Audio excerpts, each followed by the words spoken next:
세상이 원하는 것은 성장입니다. 그래서 국가를 평가할 때도 이 나라가 작년보다 몇 프로 성장했느냐 이런 걸로 평가를 하죠. 그래서 우리나라에 유행하는 표현이 세계 최고, 동양 최고, 최대, 국내 유일, 한국 최초, 서부, 중앙 이런 표현들이 우리 굉장히 좋아하는 표현입니다. 서부 제일 이렇게. 이것이 교회에도 영향을 미쳐서 교회를 평가할 때도 그 교회의 규모, 크기, 실력 이런 걸로 평가를 하죠. 며칠 전에 우리 교회 목사님들하고 어디를 신방 갔다 오다가 차석에서 그 중에 한 분이 저에게 질문을 했어요. 본인도 답을 알고 있는 질문을 했습니다. 우리 교회가 합동측, 예수교 장로회 예장 합동측인데 우리나라에서 제일 큰 교단입니다. 그리고 우리 교단하고 맞먹는 또 교단 하나가 있는데 예장 통합측이라고 합니다. 합동측 통합측이 서로 우리 교단이 장자교단이라고 하는데 뭐가 맞죠? 하고 알면서 물어봤어요. 왜냐하면 저도 그러고 목사님들도 그러고 신학교 다니면서 교수들에게 우리 교단이 장자교단이라는 말을 그렇게 많이 들었거든요. 지금도 그래요. 그래서 제가 이렇게 대답을 했습니다. 성경을 보면 하나님께서 아브라함을 이어갈 때 아브라함의 큰 아들을 세운 것이 아니라 둘째 아들을 세웠습니다. 그게 이삭입니다. 이삭은 쌍둥이를 낳았는데 하나님께서는 큰 애가 아니라 작은 애인 야곱을 세우셨습니다. 야곱이 12아들을 낳았는데 큰아들 루벤은 팽시키고 넷째 아들 유다가 언약을 이어가고 11째 아들 요셉을 쓰십니다. 하나님이. 그러면 하나님은 장자만 쓰는 것이 아니다는 거예요. 장자가 아니라 때로는 둘째 또는 넷째, 막내 막 쓰는 거예요. 장자 이런 것이 없어요. 저도 장자지만 하나님은 무조건 장자. 장자가 뭐예요? 장자가 대표하는 것이 크고 높고 이런 걸 말하는 거잖아요. 그런 것을 좋다 하는 것은 하나님의 생각과 다른 겁니다. 오늘 본문에서 예수님이 바로 그런 이야기를 하는 거예요. 이 굉장히 중요한 하나님 나라의 원리와 정신을 말하는 것이 오늘 본문이죠. 전에는 제가 이 겨자씨 비유를 이야기를 할 때 이런 생각을 했어요. 하나님 나라는 지금 초라하지만 언젠가는 엄청나게 선장해서 세상을 압도하는 영향력을 끼치고 힘과 영광을 갖게 되는 날이 올 거야 라고. 그런데 그런 저의 생각이 옳을까요? 예수님의 말씀, 의도와 같은 걸까요? 저는 아니라고 생각해요. 그 당시에 저의 생각은 틀렸던 거죠. 자, 먼저 18절로 21절을 보시면 겨자씨와 누룩 비유가 나옵니다. 화면을 읽어보시고요. 이 겨자씨와 누룩 비유는 비록 작지만 나중에는 엄청 크게 될 것이라는 성장 약속이라는 측면이 있습니다. 없는 게 아니에요. 있어요. 19절을 보면 겨자씨가 자라라고 합니다. 이 자라라는 말이 부정과거형이고요. 또 20절에 누룩이 부풀게 한 할 때 부풀게 한도 부정과거형이에요. 그렇다면 이게 뭐냐면 시작과 끝을 대조했다라는 거예요. 또 이 단어의 뜻이 자란다, 부풀게 한다 이것이 커지고 성장하는 것을 묘사하기 때문에 이게 하나님 나라 성장의 비유라는 것은 분명해요. 이거는 맞습니다. 그러나 여기서 질문을 해야 할 문제가 뭐냐면 그 성장이 어떤 성장을 말하는 것이고 그 영향력이 어떤 영향력을 말하는 것이냐예요.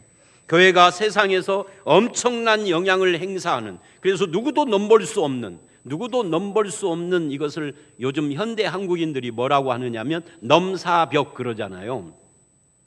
넘사벽 같은 엄청난 존재가 되는 그런 성장을 지금 말하는 것일까 하는 거예요.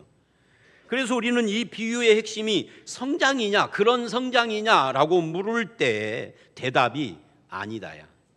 그런 성장을 말한다면 그건 아니다는 겁니다. 이 비유의 초점은 세상을 압도하는 힘을 가진 성장을 말하는 것이 아니라 구원받은 사람들의 범위에 대해서 말하는 거예요. 왜냐하면 18절로 21절 말씀을 들은 어떤 사람이 23절에 이 18절로 21절의 비유를 마음에 담고 있다가 23절에 질문을 했기 때문이에요. 그 질문이 이런 겁니다. 우리 한번 읽어봅니다. 괄호는 성경에 없는 거예요. 이거 넣어서 읽어야 합니다. 자, 시작. 어떤 사람이 여짜오되 주여 주님 말씀대로라면 구원을 받는 숫자가 적으니까? 이 사람의 이 질문이 바로 18절로 21절의 이 비유의 말씀을 해석해 주는 질문이에요. 즉 겨자씨와 누룩 비유는 성장이 아니라 오히려 구원받은 사람이 적다는 말씀입니까? 라고 처음 들은, 우리는 이제 몇천 년이 지나가지고 2000년이 지나서 글로 하지만 현장에서 처음 들은 사람은 그렇다면 적다는 이야기인가? 라고 들었다고요. 우리처럼 성장? 그렇다면 성장한다는 이야기인가? 이렇게 듣지 않았다는 이야기예요. 이해가 되시죠? 그렇다면 적다는 거예요? 그런다는 거예요. 자, 왜 그러느냐 하면은 18절을 보면 이렇게 시작을 해요. 그러므로라고요. 이 그러므로라는 말은 바로 앞에 우리가 지난주에 봤던 10절로 17절 말씀을 잇는 말씀이에요. 거긴 뭐가 나오죠? 18년 동안 꼬부라져서 조금도 펴지 못하는 어떤 여자예요? 불행한 여인이라고 제가 지난주에 말했지만 오늘은 이걸 좀 고쳐서 조금도 펴지 못하는 고통스러운 무슨 여인이냐면 하찮은 여인입니다. 누가 볼 때 하찮았어요? 이런 거죠. 아니 안식일 날 짐승이 문제를 당하면 당연히 짐승을 돌봐주어야 하지만, 그러나 안식일 날 이 여자가 고통당하는 것은 절대 고쳐주면 안 돼, 6일 동안 해야 돼 하고 시비를 거는 짐승보다 못한 하찮은 여자라고 하는 이 회당장의 말을 전면 반박을 하고, 이 회당장은 이런 생각을 하는 겁니다. 정말 예수가 그리스도라면은 좀 크고 위대한 일을 해야지 어떻게 이렇게 겨우 하찮은 여자나 고쳐주는 시시한 일을 한다는 말입니까? 하고 시비거리였단 말이죠. 당신은 너무 스케일이 작은 것 같아 라고 했다는 거죠. 그런데 예수님은 뭐라고 그래요? 이 여자를 고쳐주면서 아브라함의 딸아 그런다고요. 즉 하나님의 자녀라고 한다고요. 시각이 다른 거예요. 그러자 결론이 뭐였느냐면 17절에 이렇게 말을 해요. 반대자들은 부끄러워하고, 그 부끄러워하는 반대자들 사이에서 예수의 영광스러운 일, 거기에 예수의 영광스러운 일이라는 데 밑줄을 하십시오. 예수의 영광스러운 일이 뭐예요? 그 하찮다라고 하는 여자를 고쳐주고 아브라함의 딸이라고 부른 그것을 회당장은 하찮다고 하는데, 이 무리들은 영광스러운 일을 뭐 하는 사람이요? 기뻐하는 자들이 있었다는 겁니다. 그러므로예요. 그러므로 오늘 말씀이 그렇게 이어진다 하는 겁니다. 그러므로 겨자씨 비유를 했다는 거죠. 이 겨자씨는요, 눈에 보이지 않는 아주 작은 씨입니다.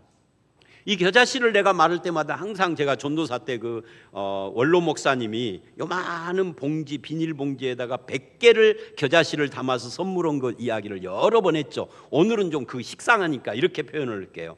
겨자씨가요 2만 개를 모으면 무게가 30g이랍니다. 여러분 2만 개를 모았는데 30g이래요. 얼마나 작아요. 그런데 왜 예수님은 하나님 나라를 그렇게 작은 겨자씨로 비유했느냐는 거죠. 왜냐하면 하나님 나라가 그렇게 보잘것없는 모습으로 우리 곁에 와 있다는 이야기예요. 예수님이 낮고 천한 마구에 태어나는 것처럼. 그래서 너무 작은 모습에 초라해서 사람들이 별것 아니라고 외면을 한다는 이야기예요. 왜? 하나님을 떠난 타락한 죄인들의 마음은 작은 걸 멸시하고 큰 것을 추앙하는 삐뚤어진 풍토가 그 마음에 있기 때문에 그렇다는 이야기입니다. 그런데 사실은 천국은 이렇게 자꾸 초라한 사람들을 초라하다라고 이렇게 무시하는 사람들을 뭐예요? 걸러내시려는 의도를 가지고 이 땅에 오셨다는 거예요. 내가 시시하고 작고 초라하다라고 생각하는 그곳에 천국이 있어요. 거기서 지금 자라고 있어요.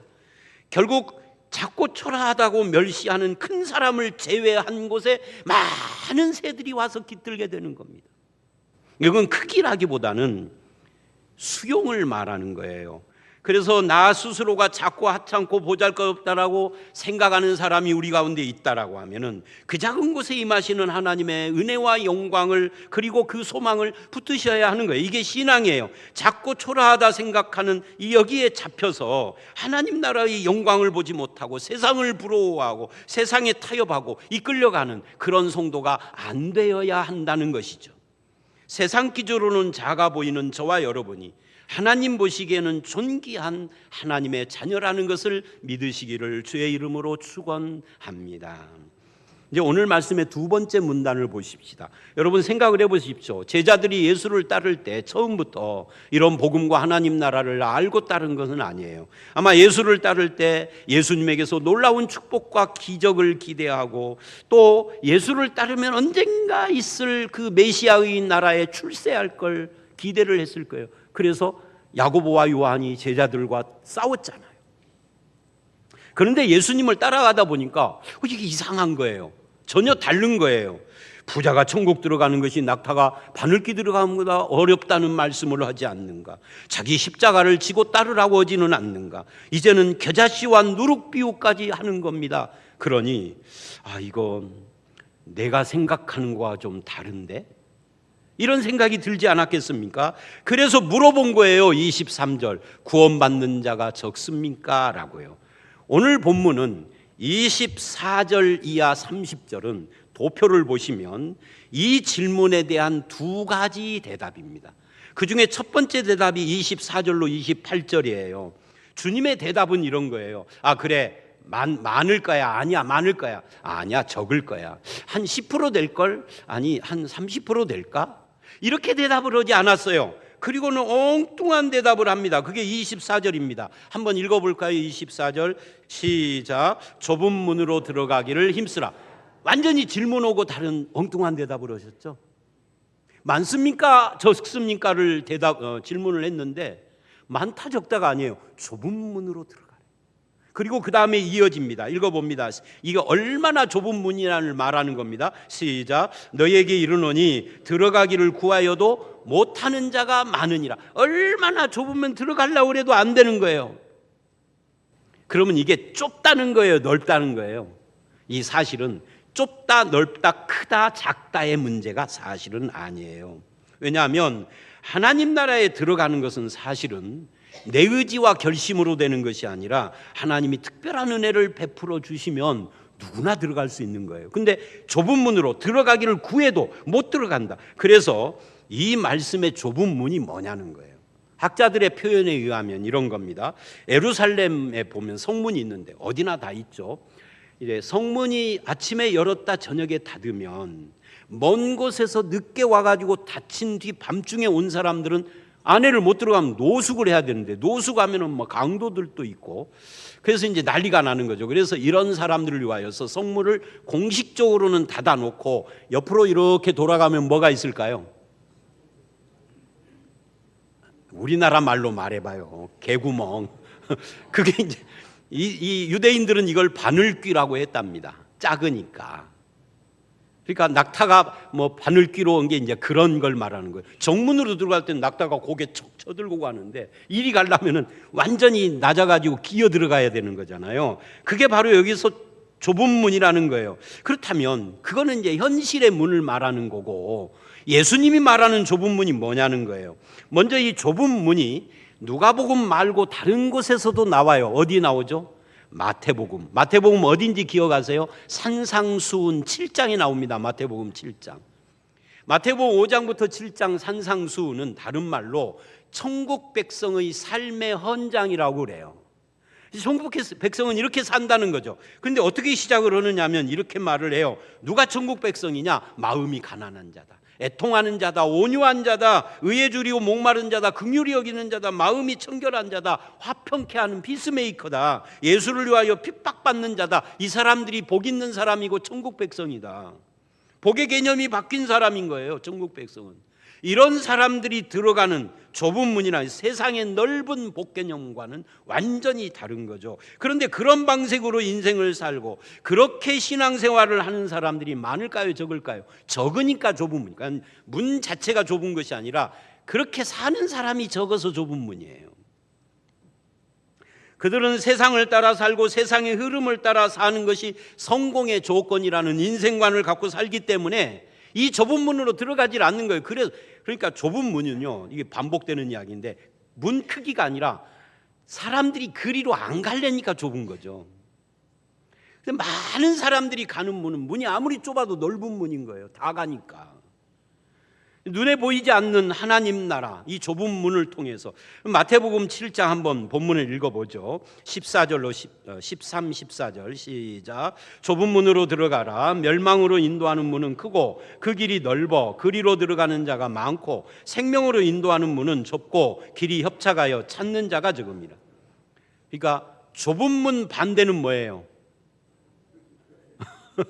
좁은 문 반대는 넓은 문이어야 되죠. 그런데 뭐라고 그래요? 생명으로 인도하는 문이래요.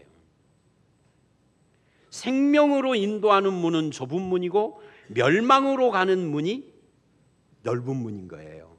이 본문이 완전히 그래서 넓고 커서 멸망으로 들어가는 사람들은 많은데 그건 진리의 길이 아니고 생명의 길이 아니다. 세상 유행, 세상 정신, 세상의 원칙, 세상의 상식, 세상의 물결, 이것이 생명의 길은 아니다. 그러나 하나님의 백성들은 세상의 물결을 거스르는 숭어들처럼, 그래서 기독교를 뭐라고 그러냐면 한때 제3의 물결이라고 그랬어요. 복음은 아무나 오소, 아무나 들어와도 좋습니다. 아무나 오게라고 선포를 하지만 그렇다고 해서 정말 아무나 이 문이 아닌, 생명의 문이 아닌 막 담으로 넘어와도 오케이라고 하는 그런 것은 아니다라는 거죠. 그래서 24절 하반절을 다시 보십시오. 시작. 들어가기를 구하여도 못하는 자가 많으니라. 그래놓고 25절은 이럽니다. 읽어봅니다. 시작. 집주인이 일어나 문을 한번 닫은 후에 너희가 밖에 서서 문을 두드리며 주여 열어주소서 하면 그가 대답하여 이르되 나는 너희가 어디서 온 자인지 알지 못하노라. 어디다 밑줄을 해야 할까요? 핵심이 뭘까요? 이거예요. 문을 한번 닫은 후에. 그러니까 핵심은 주님이 문을 좁게 해서 사람들이 들어오지 못한다는 것이 아니라 좁은 문은 아직 열려 있는데 닫혀지면은 못 들어오는 것이다. 그런 이야기예요. 때에 대한 이야기를 하는 거죠. 때가 지나 문이 닫히면은 아무리 두드려도 나는 너희를 모른다 할 것이다. 지금 열려져 있는 이때에 들어와야 한다. 그래서 이 좁은 문은 어떻게 들어가느냐? 헌금을 많이 해서 들어가는 것이 아닙니다. 기도로 정성을 쌓아서 들어가는 것이 아닙니다. 선행봉사 섬김이나 전도를 해서 공을 세워 들어가는 것이 아닙니다. 100일 기도 40일 금식을 해서 들어가는 문이 아닙니다. 그런 근거로는 문이 안 열려요. 그 대신 세상 물결 가치관 사고방식을 경험을 거부하고 주님의 생각과 말씀을 따르겠다라고 아멘 하는 사람들, 그런 사람들이 들어가는 거죠. 말씀이 길이라고, 말씀이 내 발의 등이요 내 발의 뭐예요? 빛이라는 거예요. 이거를 인정하고 받아들이며 그 가치를 가지고 살겠습니다라고 고백하는 사람들, 이 사람들에게는 이 좁은 문이 열린 문이 되는 거예요. 23절을 보십시오. 중요한 것이 이런 거예요. 23절을 보면 이렇게 말을 해요. 구원받은 사람이 적습니까? 이걸 뭐라고 표현을 하느냐면 불특정 다수라고 표현을 하는 겁니다. 그러니까 누가 못 들어가느냐가 아니라 구원받은 사람 어맨인 거죠. 누군지는 모르지만 불특정 다수. 근데 예수님의 대답이 24절에 이래요. 아니라 너희에게 이르노니. 너희, 불특정이 아닙니다. 너입니다. 너에게 말한다. 너는 그 좁은 문, 구원의 좁은 문으로 들어왔냐? 너는 구원받은 사람이 적냐 많으냐 그게 중요한 게 아니라 그 질문하는 넌 구원받았어? 이게 중요하다 그 말이에요. 여러분 구원받으셨습니까? 여러분은 예수 그리스도의 생명의 좁은 문으로 들어와 있습니까? 교회에 앉아 있는 걸 말하는 건 아닙니다. 그죠? 교회에 앉아 있어도 그 문에 들어오지 않은 사람도 많아요. 그래서 이 부분에 대해서 지금 주님이 도전을 해요. 그 문은 아직도 열려 있다. 닫힐 때가 오기 전에. 그래서 남들이 교회를 멀리하고 말씀을 멀리할 때 나는 오히려 하나님 앞에 나와서 그 좁은 문 안에 사는 성도가 되시기를 바랍니다. 그것이 신자의 길이에요. 26절 27절을 보십시오. 사람들은 이때 온갖 공로를 내세웁니다. 나는 주님과 함께 먹고 마셨어요. 길에서 주님이 가르칠 때 말씀 공부도 했어요. 여러분, 성경 공부에서도 좁은 문 안에 안 들어오는 사람 많습니다. 근데 이들은 그래요. 주님이 모른대요. 바리새인처럼 예수를 초청해서 밥을 먹었어요. 그건 구원의 조건 아닙니다. 예수를 믿는다는 것은 교인들과 밥상머리 교제를 했다는 것이 아니에요. 교회에서 말씀 듣는 것을 말하는 것이 아니에요. 기적을 체험했다고 하나님 나라 백성 되는 것도 아니에요. 교회당을 꽉 채우고 있는 신자들 중에 이 좁은 문으로 들어오지 않은 백성이 아닌 사람이 있을 수 있다. 그 사람은 어떤 사람이냐? 세상의 가치관에 물들어서 모든 것을 세상 기준으로 판단 평가하는 사람이라는 거예요. 28절을 보면 이 사람 중에는 자기가 아브라함의 후손이다, 이 말을 현대식으로 말하면 뭐예요? 내가 기독교 집안에서 태어나서 4대째야, 이러는 사람이에요. 그런데 이렇게 말을 해요. 주님이 너희는 밖으로 쫓겨나서 슬피 울며 이를 갈미 있으리라. 28절 한번 보세요. 읽어봅니다. 시작. 너희가 아브라함과 이삭과 야곱과 모든 선지자는 하나님 나라에 있고 오직 너희는 밖에 쫓겨난 것을 볼 때 거기서 슬피 울며 이를 갈리라. 바로 앞에서 제가 서론에 말한 것처럼 그 육신이 꼬부라져 펴지 못하는 작고 초라하고 멸시 천대받는 여인에게는 아브라함의 딸아 그랬어요. 그런데 여기서는 당당하게 나는 아브라함의 자손입니다 하는 사람에게 너희는 아브라함이 있는 그곳 하나님 나라에 못 앉을 거야, 거기에 함께 있지 못하고 밖에 쫓겨날 거야, 거기서 울 거야 라고 하신단 말이에요. 이게 좁은 문이거든요. 자, 그렇다면 예수님의 두 번째 대답을 보십시다. 정말 그 좁은 문에 들어가는 사람들, 즉 하나님 나라에 들어가는 사람들은 수가 적을까요? 29절을 보면은 뭐라고 하느냐면, 읽어봅니다. 그러나를 넣어서 읽어봅니다. 시작. 그러나 사람들이 동서남북으로부터 와서 하나님의 나라 잔치에 참여하리라. 어디다 밑줄을 내야 될까요? 동서남북입니다. 도표를 보여줍니다.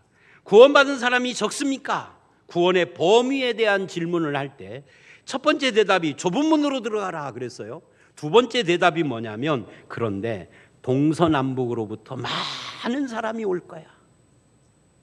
그게 29절 30절입니다. 동서남북이 뭘까요? 온 세상을 말하는 겁니다. 온 세상은 뭘까요? 온 세상은 말이죠, 수많은 인종, 수많은 혈통, 수많은 신분들을 가진 사람, 낮고 천하고 높은 사람 다 우글거리는 곳이에요. 그런데 그런 걸 다 초월해서 예상 밖의 사람들이 하나님 나라 백성이 될 것이라는 겁니다. 그렇다면 이 말씀은 하나님 나라 문이 열렸다는 겁니까? 닫혔다는 겁니까? 그것도 활짝 열렸다는 거예요. 생각을 해보세요. 동쪽으로도 열리고 서쪽으로도 남쪽으로도 북쪽으로 사방이 다 트여졌어. 이 집 문 닫은 거예요? 열린 거예요? 동서남북으로 다 열렸는데, 이 문은 하나님 나라의 복음을 안 받아들이는 사람에게는 닫힌 문이고, 하나님 나라의 복음을 기쁨으로 기꺼이 받아들이는 사람에게는 활짝 열린 문이에요. 여러분은 어떻습니까? 이 구원의 문이 여러분에게는 열려 있나요? 닫혀 있나요? 이 구원의 문이 활짝 여러분에게 열려서 그 복음을 누리는 성도가 되시기를 주의 이름으로 축원합니다. 그래서 결론이 이겁니다. 30절. 구원의 문이 열려 있는 사람의 특징을 이렇게 표현을 해요. 읽어봅니다. 시작. 보라, 나중된 자로서 먼저 될 자도 있고 먼저 된 자로서 나중될 자도 있느니라 하시니라. 누가복음 13장 1절로 9절에 빌라도에게 죽은 사람들이나 실로암 망대가 무너져 죽은 사람들과는 달리 우리는 지금 건강하고 평안한 삶을 삽니다. 이유가 뭘까요? 이유는 딱 하나예요. 포도원지기이신 예수님이 내 삶에 간섭하셔서 두릅하고 거름을 주시고 가꾸고 계시기 때문입니다. 18년 동안이나 꼬부라져서 불행하게 살던 그 여인을 고쳐주시고 아브라함의 딸 하나님의 자녀라라고 선포해 주신 그 주님 때문에 내가 지금 이 건강한 삶을 살고 있는 것이에요. 작은 것에서 시작됐는데 전체의 생명 역사로 부풀려지는 이 가운데 우리가 쓰임받고 있는 거죠. 예수 안에서 나중된 자는 결국은 나중이 아니라 먼저 된 자로 바뀔 것이에요. 그날을 바라보면서 우리를 돕는 주님의 손을 잡고 걸어가시는 저와 여러분들이 다 되시기를 주의 이름으로 축원합니다.